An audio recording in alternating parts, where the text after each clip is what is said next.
Opa, meu amigo, tudo bom? Eu preciso confessar uma coisa nesse vídeo. Bom, eu sou Vinícius, estudante de teologia, e existe algo que me incomoda há bastante tempo. E talvez se você também se propõe a estudar a Bíblia, né, ou às vezes você também cursa teologia e caiu aqui de paraquedas, talvez você já tenha passado por isso que eu vou mencionar aqui, essa situação.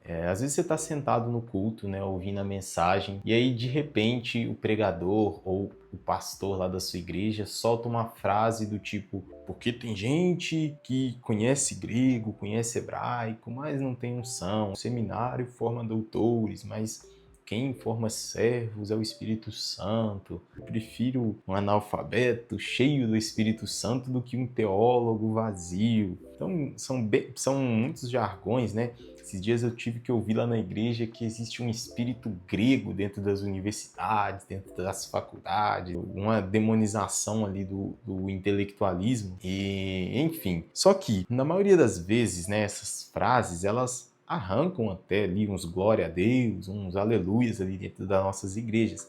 Só que elas também deixam uma impressão um pouco perigosa, que é a impressão de que o conhecimento e a espiritualidade são inimigos, né? São opostos ali. E eu queria conversar sobre isso nesse vídeo hoje, beleza? Então, se você está caindo aqui de paraquedas, eu te convido a se inscrever aí embaixo, a deixar like, a deixar um comentário também para engajar e, sei lá, deixar sua opinião aí embaixo, ok? Então, bora pro vídeo. E bom, existe uma falsa escolha que muitas das vezes é criada dentro das nossas igrejas, né? Como se existisse apenas dois tipos de cristãos, né? De um lado, o teólogo frio ali, o calculista, o que pensa, o intelectual, o orgulhoso, né? Que conhece as doutrinas, mas não conhece a Deus. E do outro lado, é pintado ali a figura de um irmão simples, daquela irmãzinha do coque, mas que é cheia da unção, né? Que talvez nem saiba explicar ali um texto bíblico, mas tem o fogo do Espírito, né? Tem ali a unção que provém do alto, mas não sabe se comunicar muito bem, não fala. Então, nas nossas igrejas existe muito essa ilustração, né? Essa separação desses dois cenários. O problema é que a Bíblia ela nunca apresenta essas duas coisas como opostas, né? Quem inspirou as Escrituras foi o Espírito Santo, né? O mesmo Espírito que os irmãos muitas das vezes optam por demonizar, né? Às vezes, né, falar, o Espírito, e aqui falando do lado intelectual, tá?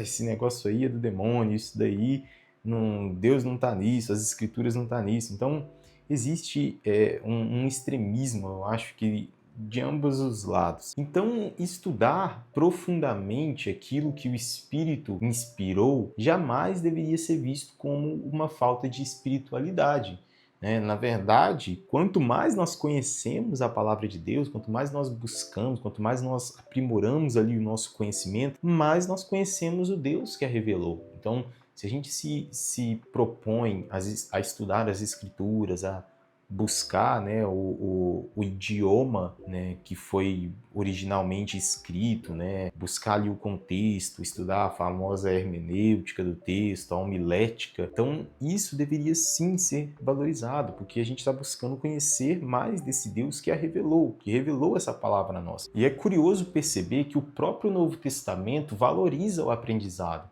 Paulo diz a Timóteo para manejar corretamente a palavra. Ele manda Timóteo dedicar-se ao ensino. Pedro escreve para crescermos no conhecimento de Cristo. Jesus passou ensinando seus discípulos. Os apóstolos discutiam doutrinas, né? Eles escreviam cartas corrigindo erros teológicos. Ou seja, a igreja primitiva, né? A igreja que a gente vê se formando ali em Atos e tudo mais, ela nunca tratou o conhecimento como um inimigo da fé. O problema nunca foi conhecer demais, buscar demais, ser letrado demais. O problema sempre foi conhecer sem viver. E isso a gente tem relatos a rodo nas escrituras, né, de pessoas que tinham conhecimento, mas muitas das vezes não viviam o conhecimento que elas tinham. Agora, eu também acho, né, que alguns estudantes de teologia, alguns teólogos, precisam ouvir uma verdade, né, porque existe sim um risco muito grande, um risco, eu diria que gigantesco, desse intelectualismo tomar conta da nossa mente. É possível, sabe, transformar Deus em um objeto de estudo. É possível a gente decorar sistemas teológicos e acabar deixando ali de cultivar uma vida de oração. E eu falo por mim mesmo, sabe? É possível a gente vencer debates, a gente perder a humildade, ficar avaliando constantemente aquilo que está sendo falado de uma forma não... Eu não diria que não de uma forma para somar, mas às vezes mais para desmerecer a pessoa que está ali lecionando ou que está pregando e tudo mais. Isso existe. A gente não precisa também achar que não existe esse sentimento, né? Tentar ignorar isso, porque existe. Vamos dizer como diria o Bruno Formiga, né? Vamos tirar o elefante da sala. Existe muitas das vezes, esse orgulho ali meio que subliminar dentro de nós. E o próprio Paulo, ele escreveu que o conhecimento sozinho, ele pode produzir orgulho. Então, existe um alerta legítimo, mas você percebe a diferença? O problema não é o conhecimento, o problema é o coração da pessoa que obtém esse conhecimento. Então, da mesma forma, uma pessoa, ela pode ser extremamente emocional e ainda assim essa pessoa ser orgulhosa, sabe? Por mais que essa pessoa não seja letrada, ela pode ser orgulhosa. Pode se orgulhar até mesmo da unção que ela diz carregar. Ela pode dizer que tem muita unção e viver completamente distante da palavra, né? O orgulho, ele não escolhe um perfil de crente para ele tomar conta, né? O orgulho, ele não vai se basear ali no nível de escolaridade do cristão. Então, acho que é importante a gente entender isso. E eu também comecei a perceber outra coisa muito interessante, né? Muitos pastores já tiveram experiências ruins, já tiveram jovens, adolescentes ali que entraram no seminário e voltaram ali desprezando a igreja local, sabe? Aquilo que eu falei anteriormente, ficar avaliando constantemente ali de uma forma muito crítica tudo que está sendo dito, tudo que está sendo proposto, às vezes até desprezando, né, os irmãos mais simples, desprezando a liderança. Surge ali um sentimento de rebeldia, achando que descobriram ali a fé verdadeira, achando que todos ao redor são burros, são ignorantes. Isso realmente acontece, gente. Infelizmente, isso cria uma reação, né? Alguns líderes acabam desenvolvendo uma desconfiança da teologia como um todo, né? Achando que a teologia vai esfriar o crente. Só que isso também é injusto, né? Porque uma ferramenta, ela não deve ser julgada somente pelo pior uso que alguém fez dela, sabe?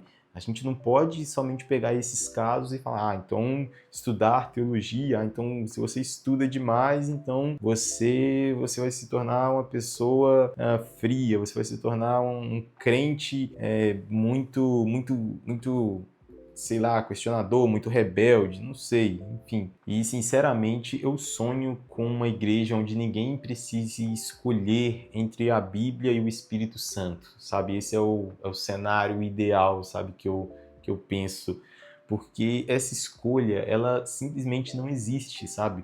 O Espírito Santo é quem inspirou a Bíblia. E quanto mais eu conheço, quanto mais você conhece as Escrituras, mais você conhece o Deus que a inspirou. Quanto mais eu conheço as Escrituras, mais eu conheço o Deus que inspirou essas Escrituras. Então, eu sonho, sabe, com uma igreja onde o pastor incentive o estudo, sabe? Onde o estudante de teologia ou aquele irmãozinho mais questionador que tem bastante dúvidas, né, sobre a fé, sobre as Escrituras, que ele seja bem tratado ali e que esse irmãozinho continue sendo humilde, sabe? Onde exista ali um ambiente que haja profundidade, sabe? Sem arrogância, sem esse anti-intelectualismo. E, ao mesmo tempo, pode existir também o fervor nesse ambiente, sabe? A unção do Espírito Santo. Eu sonho com esse equilíbrio, sabe? Porque uma fé madura, ela não coloca em guerra aquilo que Deus decidiu unir. Eu acredito que intelectualismo e unção pode sim caminhar lado a lado. Por que não? Porque o intelectualismo e a unção têm que ser opostos. Mas e você? O que você acha sobre isso? Você já passou por alguma experiência parecida? Eu decidi gravar esse vídeo aqui mais como um desabafo mesmo, sabe? Eu creio que aqui pode ser um espaço para eu expressar um pouquinho do que eu estou vivendo no momento, e eu decidi trazer essa curiosidade. Eu passei por algumas situações semelhantes, por isso que eu estou decidindo deixar isso aqui registrado. E eu gostaria de saber a sua opinião aí nos comentários, né? Se você quiser se inscrever aí embaixo, se você caiu de paraquedas aí, se inscreve aí embaixo. Se você quiser curtir o vídeo aí, sei lá, compartilhar, faz o que você quiser, e é isso. Tamo junto, até o próximo vídeo.